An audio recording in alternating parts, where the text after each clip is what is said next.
굿모닝 비트코인 시청자 여러분 안녕하십니까? 10월 11일 목요일 인사드립니다. 저는 블록미디어의 송혜원입니다. 자, 요즘의 시장 좀 대응하기가 어렵습니다. 전반적으로 약세장이 이어지는 분위기가 계속되면서 상승장을 계속 바라게 되는데요. 그래도 오늘 다시 한번 달려봅니다.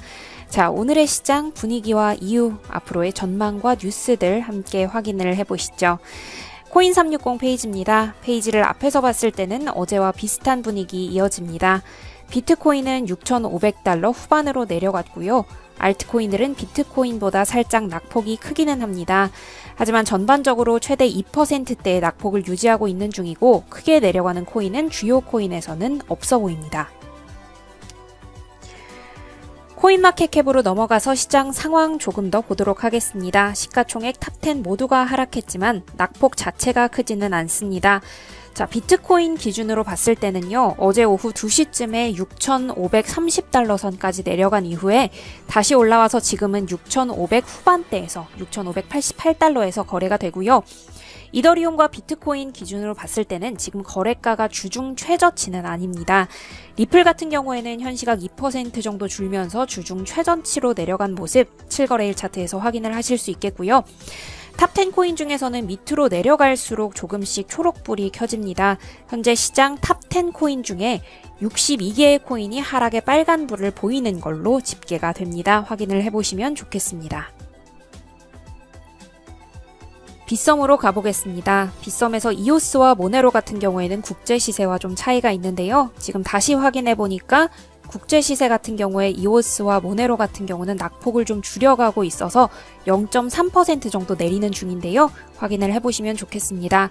비트코인 740만원대에서 거래가 되고요. 이더리움 같은 경우에는 25만원대의 거래 움직임 포착하실 수 있겠습니다. 업비트에서 역시 빗썸과 비슷하게 1% 미만으로 내립니다. 740만원대 후반 그리고 750만원대 사이에서의 움직임이고요.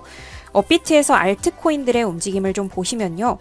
현 시각 디마켓과 리퍼리움 각각 디마켓 110% 그리고 리퍼리움 17%로 크게 오릅니다. 룸네트워크도 20% 정도 상승을 하고 있습니다. 확인을 좀 해보시면 좋을 것 같고요. 오랜만에 거래소별 상황도 확인을 하시죠. 우리나라의 빗썸과 업비트 크게 올랐습니다. 빗썸 4위 그리고 업비트는 10위인데요. 각각 5% 그리고 2% 정도의 점유율을 보이고 있고요. 1위는 비트플라이어, 2위는 비트맥스, 그리고 3위는 바이낸스 거래소입니다. 오늘의 시황, 비트코인 4주째 박스권에 갇혔다라는 기사로 시작해 보겠습니다. 혹시 어제의 일거래량이 40억 달러 수준을 넘어서야 랠리를 기대해 볼 수 있다라는 기사 기억하시나요? 지금의 시장 내 거래량 38억 달러입니다. 개선이 되는 분위기가 다소 있었지만 전반적인 거래 규모가 크지는 않다는 점에서 6,800 그리고 7,000의 저항선 돌파에 좀 어려움을 겪는 상황인데요. 그래프를 좀 보시면 10주 지수이동 평균선상 저항선 돌파가 제한이 되면서 비트코인 오늘은 6,600달러 하회했다는 분석이 있었습니다. CCN에서 나온 분석까지 확인을 하고 가시면요. 과거에도 60%까지의 조정을 거친 다음에 회복세를 보였던 점 등을 감안을 해야 된다고 봅니다. 8월부터 이어진 가격 안정성이 유지가 된다면 저항선을 넘어서 8,000선 돌파 시도가 가능하다고 전문가들은 봅니다. 그리고 또 하나 계절적으로 봤을 때 4분기 강세 기조까지 예측을 해보실 수 있겠고요. 하방향으로의 기술적 분석도 보시겠습니다. 6,424달러까지 하락을 한다면 좀 심리적 지지선인 6,000선까지 후퇴할 수 있는 것으로 전망을 합니다. 자, 지금 시장에서 가장 필요한 건 시장 내 반등을 이끌어줄 수 있는 재료가 아닐까 싶습니다. 비트코인 가격이 반등하려면 미국 증권거래위원회 SEC의 축복이 필요하다 이렇게 말한 분석가가 있습니다. 싱크마켓의 수석 시장 분석가 나임 아슬람인데요. 지금 비트코인은 어떤 형태로든 SEC의 승인이 필요하다 이렇게 이야기를 합니다. 그것만이 비트코인 가격을 다시 반등시킬 수 있다며 무엇보다 강력한 발판이 될 것이라고 밝혔는데요. 또 SEC가 최근 ETF 승인 여부를 두고 공개적으로 의견 수렴에 나섰죠. 긍정적인 신호라고 밝히면서 여론이 비트코인 ETF에 찬성을 한다면 SEC가 이를 불허하지 않을 것 이렇게 덧붙였습니다. 이더리움의 경우에도 가격 추이를 봤을 때 이제 바닥에 도달했다라는 의견이 나왔습니다. 암호화폐 분석가 에릭 티스의 의견인데요. 이더리움은 지난달 가격이 $180 아래까지 내려간 이후에 최근 $230 근방까지 회복을 했는데요. 9월의 가격 급락, 시장의 대량 과매도 상태를 보여줬다라는 의견입니다. 무엇보다 비트코인이 2017년 가격 상승을 한 원인이 2017년 말에 이더리움 기반 ICO 그리고 이더리움 가격 때문이었다라고 이야기를 했는데요. 이런 논리대로라면 이더리움의 약세장이 9월 중에 끝난다는 건 역시 시장에 긍정적인 사인을 보낸다는 전초가 아닌지 티스는 이렇게 예측을 했습니다. 오늘의 시장과는 좀 다르게 세계 각국에서는 오히려 암호화폐 자체를 다양하게 사용하는 콜라보레이션이나 기술, 그리고 거래소 같은 경우에는 확장 등이 다양하게 일어나는 중입니다. 우리나라부터 확인을 좀 해보시겠습니다. 통신사 KT와 여러 지역사회가 손을 잡고 블록체인 기술을 기반으로 한 전자형 지역화폐를 구현합니다. 기사에서 보시는 건 지난 18일 김포시와의 지역화폐 구축 기사인데요. 또 다른 협약을 하동군과 맺었습니다. 내년부터 하동페이를 발행하고 유통하고요. 관련 플랫폼을 KT 측에서 올해 말까지 구축할 계획입니다. 이 하동페이는 기본적으로 QR코드와 체크카드 방식의 IC카드 두 가지 결제 수단으로 운영이 되고요. 특히 중요한 건 지역화폐 가맹점이 아니어도 카드 단말기를 가진 하동군 내의 모든 상점에서 결제가 가능한 게 특징입니다. 법정화폐와의 교환 비율은 1:1이고 하동군은 내수 진작과 외부 지원 유치가 늘어날 거라는 기대를 걸고 있다고 했는데요. 이 시작이 어떨지 한번 지켜보시면 좋겠습니다.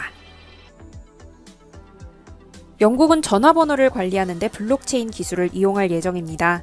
국영통신기관 오브컴이 솔루션 개발 지원금을 받아서 이 기술을 발전시킬 계획인데요. 전화번호를 일종의 디지털 자산으로 취급을 해서 블록체인 기술로 관리하는 방법을 개발하는 겁니다. 현재 영국에는 총 10억 개의 전화번호가 있습니다. 관리나 신속성 면에서 그리고 고객 서비스, 전화 사기 예방 등의 효과를 구현할 거라고 하고요. 휴대폰 네트워크 사업자의 입장에서도 대금 청구 등에서 훨씬 더 편리해질 거라고 하면서 블록체인의 여러 방면에서의 문제 해결을 기대한다, 이런 기사도 확인을 해보셨습니다. 자, 반면 중국에서는요, 비트코인을 파괴하려는 세력이 있다라는 보고서가 나와서 논란이 되고 있습니다. 미국 프린스턴 대학교 출신 연구원 팀이 낸 보고서인데요. 중국은 비트코인 시스템에 공격을 가할 다양한 능력을 가지고 있다. 비트코인이 전 세계의 화폐가 되는데 큰 위협이 될 존재라고 설명을 했습니다.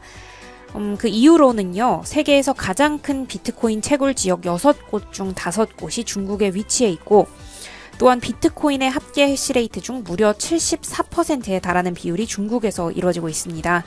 그래서 중국이 해외 자본의 영향을 받기 위해 비트코인을 약화시키거나 아예 파괴를 할 수 있다라고 근거를 든 거고요. 또 최근 중국 정부가 암호화폐 관련 행사 금지, 거래소 124개 활동 중단 등을 봤을 때 이러한 면을 뒷받침한다, 이렇게 주장을 했기 때문에 이러한 의견도 좀 주의 깊게 보시면 좋을 것 같습니다. 자, 블록체인의 먼 미래에 대한 예측도 하나만 보고 마무리하도록 하겠습니다. 유나이티드 캐피털의 CEO가 미래에는 미국 달러화는 물론 위안화 등도 모두 암호화폐로 전환될 전망이다, 이렇게 예상을 했는데요.